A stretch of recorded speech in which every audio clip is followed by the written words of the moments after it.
The question that I am looking to answer today is, what is the key to success? I understand this is an age-old question that probably can't be answered universally. However, I think I can make a compelling case for a certain answer that I believe is the desired key. According to the Webster's Dictionary, the definition of success is the accomplishment of an aim or purpose. Academic success is typically considered achieving highly in school and getting into your favorite college, but it's actually a bit more complex than that. When you are in the beginning stages of your collegiate career, your feelings about a certain class are greatly determined by the grades you're receiving, which is also known as outer success. You enjoy classes that you do well in, and you don't like classes that you do not do well in. However, when you are in your latter and postgraduate years, you focus more on the inner successes, which are typically far and few in between. Your missed opportunities and the material that you didn't take seriously enough at the time begin being the only impression that you really remember of your performance in college. The point that I'm trying to make here is that even when you think you are succeeding, there's a good chance that your mind actually won't recall it happening, or at least that's not what you will reflect on. Professional success is very much so connected with academic success, in that they are very centered on outer successes, such as pay raises, promotions, etc. And just like with academic success, during the latter years of your career, entering retirement, you reflect more heavily on your mistakes rather than your achievements.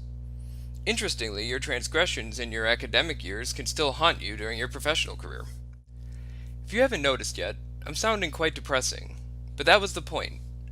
Without personal success, academic and professional success is essentially meaningless. When the human brain experiences repeated successes, it has a numbing effect, which is called the hedonic adaptation. If you keep having academic and professional successes, your brain stops releasing those endorphins. Half of the average human's capacity for happiness is genetically determined and can't be changed. Meaning, if you don't actively pursue your happiness, you're going to live full of regrets. At the end of the day, this entire class is indirectly teaching us about the importance and fundamental difference between fun and happiness. It isn't fun to study for a test. It isn't fun to take notes in class. It isn't fun to wake up early for class and stay home on a Friday night.